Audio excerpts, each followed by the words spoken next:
We are now discussing the African Charter on Human and People's Rights, Organization of African Unity.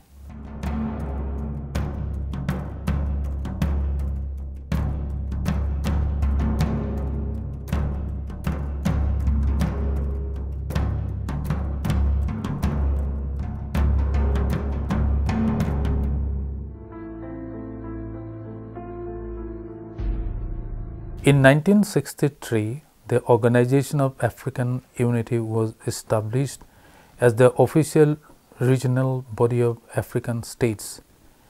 It was inspired by the anti-colonial struggles of the late 1950s and was primarily dedicated to the eradication of colonialism.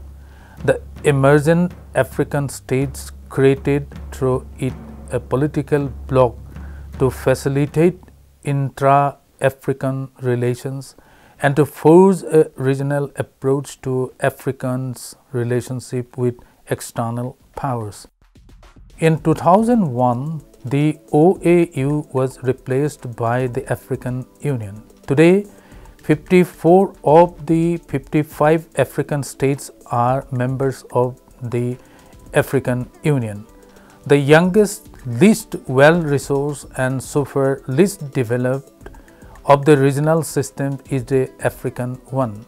In 1981, the Assembly of Heads of States and the government of the OAU adopted the African Charter on Human and People's Rights. This charter is also known as Banjul Charter.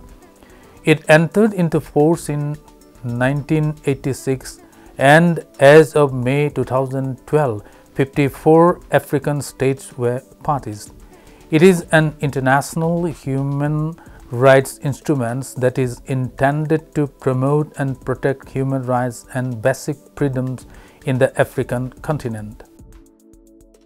For a variety of reasons, especially its experience of colonial region, the OAU Charter attaches in major importance to unity and solidarity among African states and defense of their sovereignty, their territorial integrity and independence.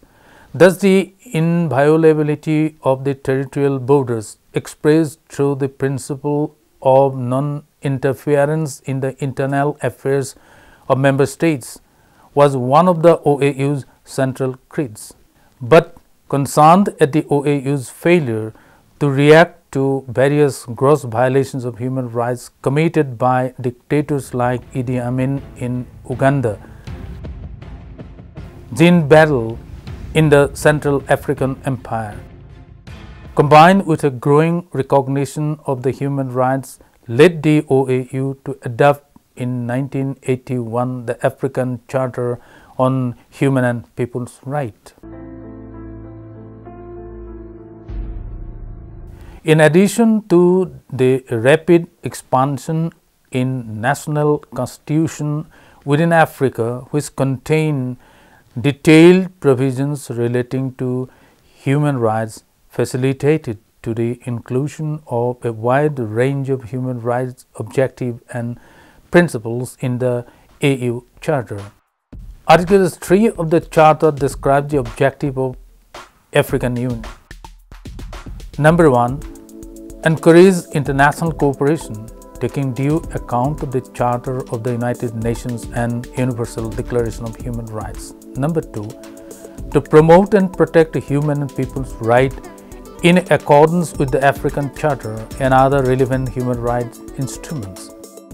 Similarly, Article 4 lists the following principles in accordance with which the Union is to function. Number 1. Non-interference by any member state in the internal affairs of another. Number 2.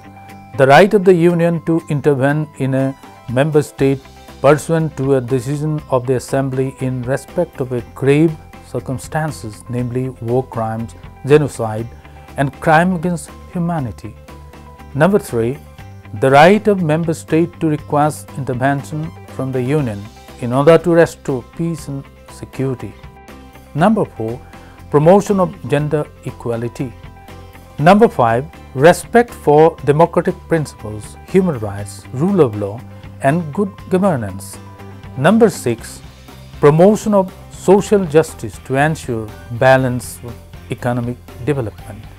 Number 7, respect for the sanctity of human life, condemnation and rejection of impunity and the political assassination, acts of terrorism and subversive activities. Number 8, condemnation and rejection of unconstitutional changes of governance.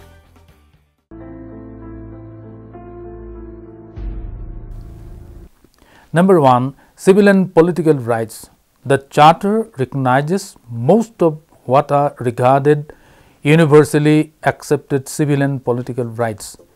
It includes the right to freedom from discrimination, Article 2 and 18, Clause 3, equality, Article 3, life and personal integrity, Article 4, dignity, Article 5, freedom from slavery, Article 5, freedom from cruel, inhuman or degrading treatment or punishment, Article 5, right to due process concerning arrest and detention, Article 6, right to fair trial, Article 7 and 25, freedom of religion, Article 8, freedom of information and expression, Article 9, freedom of association, Article 10, freedom to assembly, Article 11, freedom of movement, Article 12, freedom to political participation, Article 13, and the right to property, Article 14, to economic and social,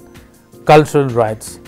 The Charter also recognizes certain economic, social and cultural rights, and overall the Charter is considered to place considerable emphasis on these rights. The Charter recognizes the right to work, Article 15, the right to health, Article 16, and the right to education, Article 17.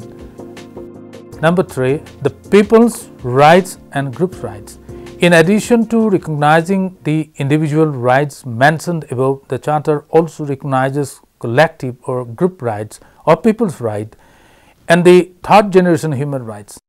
As such, the Charter recognizes group rights to a degree not matched by the European or inter-American regional human rights instruments. The Charter awards the family protection by the state, Article 18, while peoples have the right to equality, Article 19, the right to self-determination, Article 20, to freely dispose of their wealth and national resources, Article 21, right to development, Article 22, right to peace and security, Article 23, and a generally satisfactory environment, Article 24. Duties. The Charter not only awards rights to individuals and peoples, but also includes duties incumbent upon them. These duties are contained in Article 29 and are as follows. Number 1, the duty to preserve the harmonious development of the family. Number 2, to serve the national community by placing both physical and intellectual abilities at its service. Number 3, not to compromise the security of the state. Number 4, to preserve and strengthen social and national solidarity. Number 5, to preserve and strengthen national independence and the territorial integrity of one's country and to contribute to its defense. Number 6, to work to the best of one's abilities and competence and to pay taxes in the interest of society. Number 7, to preserve and strengthen positive African cultural values and to contribute to the promotion of the moral well-being of society. African Commission on Human Rights and People Rights.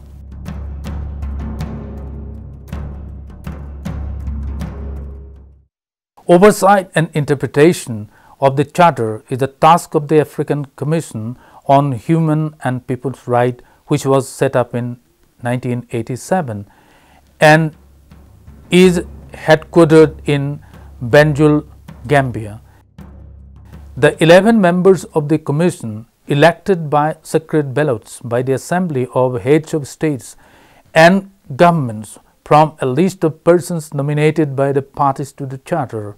Article 45 defines the mandate or functions of the Commission to be: number 1, to promote human and people's rights; number 2, to ensure the protection of human and people's rights under conditions set by the Charter; number 3, to interpret all the provisions of the Charter when requested by states or OAU in situations; and number 4, to perform other tasks that may be committed to it by the Assembly.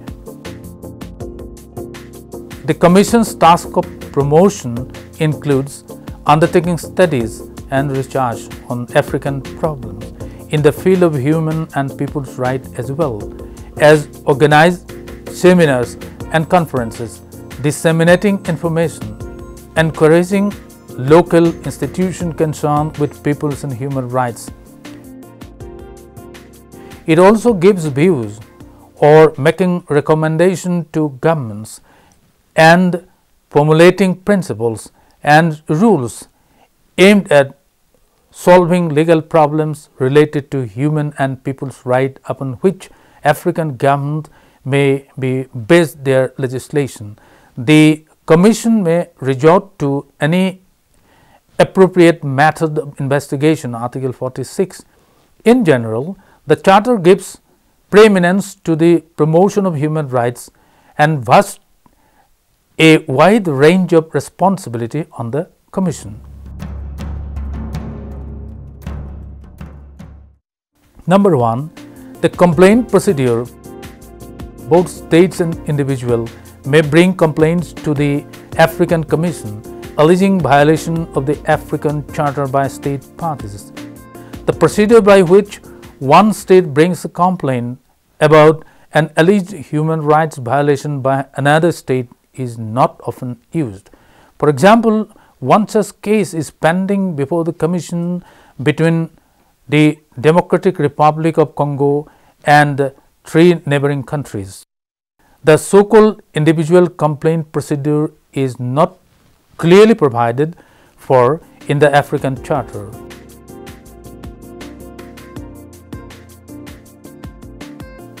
The Charter provides that communication could be considered only where serious or massive violations are at stake, which then triggers the rather futile Article 58 procedures.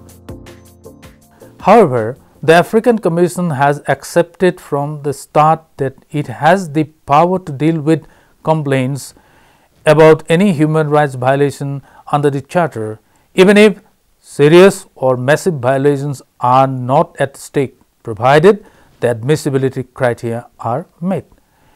As with other complaint systems, the African Charter poses certain admissibility criteria before the Commission may entertain complaints. The criteria includes the requirement of exhausting local remedies. The Commission may be approached only once the matter has been pursued in the highest court in the country in question without success or reasonable prospect of success. Number 2, consideration of state reports. Each state party is required to submit a report every 2 years on its effort to comply with the African Charter. Reporting under the Charter is in other systems is aimed at facilitating both introspection and inspection. Introspection refers to the process when the state, in writing its report, measures itself against norms of the Charter, while inspection refers to the process when the Commission measures the performance of the state in question against the Charter. The objective is to facilitate a constructive dialogue between the Commission and the state. Number 3, special rapporteurs and working groups. The Commission has appointed a number of special rapporteurs with varying degrees of success. the Commission has recently appointed special rapporteurs on freedom of expression, refugees, and internally displaced persons and human rights defenders, as well as committee to monitor guidelines on torture and working groups on indigenous people or communities and on economic, social and cultural rights. Some of the members of these working groups are not members of the Commission. Number 4. On-site visits. The Commission has since 1995 conducted a number of on-site visits, including a range of activities from fact-finding to good offices and general promotional visits. Many mission reports have never been published. Number 5. Relationship with NGOs. NGOs have a special relationship with the Commission. Large numbers have registered for observer status. NGOs are often instrumental in bringing cases to the Commission. They sometimes submit schedule reports, propose agenda items at the outset of Commission session, and provide logistical and other support to the Commission. For example, by placing interns at the Commission and providing support to the special rapporteurs and mission of the Commission. NGOs often organize a special NGOs workshop just prior to Commission session and participate actively in the public sessions of the Commission. NGOs also collaborate with the Commission in developing normative resolution and new protocol to the African Charter. Number 6. Interaction with political bodies. The annual activity report of the Commission is submitted each year for permission to publish to the meetings of the Assembly.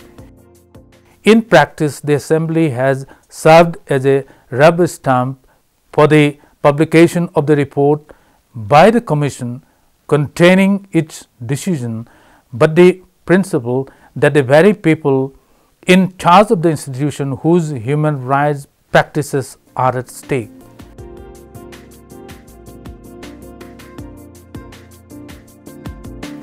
Accordingly, the 8 ordinary sessions of the Executive Council of the African Union meeting in Khartoum, Sudan on 22nd January 2006 elected the first judges of the African Court.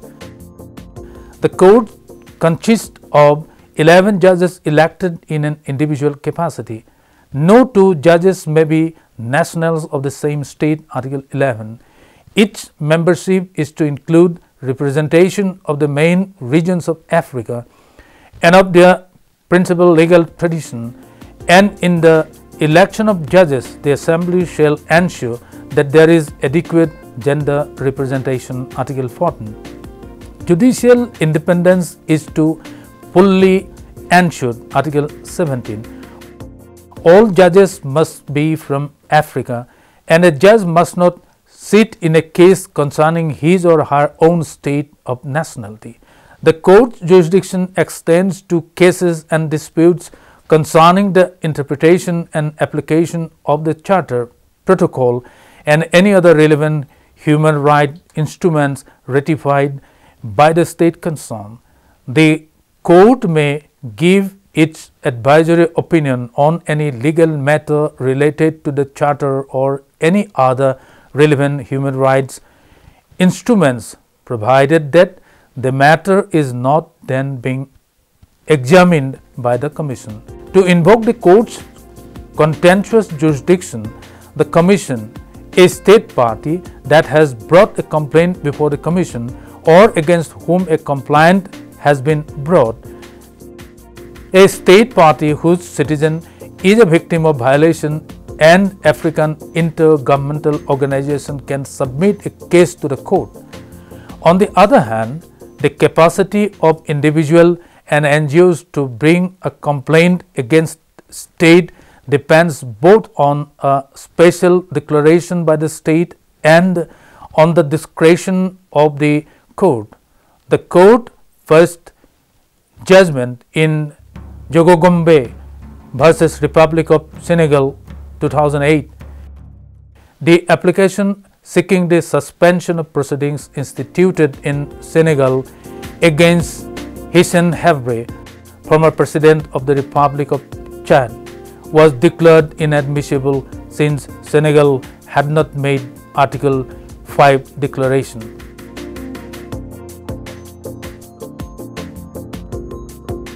The Commission continues to play an important role under the protocol. The provisions on admissibility provide that the court may consider cases or transfer them to the Commission, Article 6. The court's rules of procedure are to state the condition under which the court shall consider cases, bearing in mind the complementarity between the Commission and the court. If the court finds a violation, it shall make appropriate orders to remedy the violation, Article 27. State parties to the protocol undertake to comply with the judgment in any case to which they are parties and guarantee its execution, Article 30.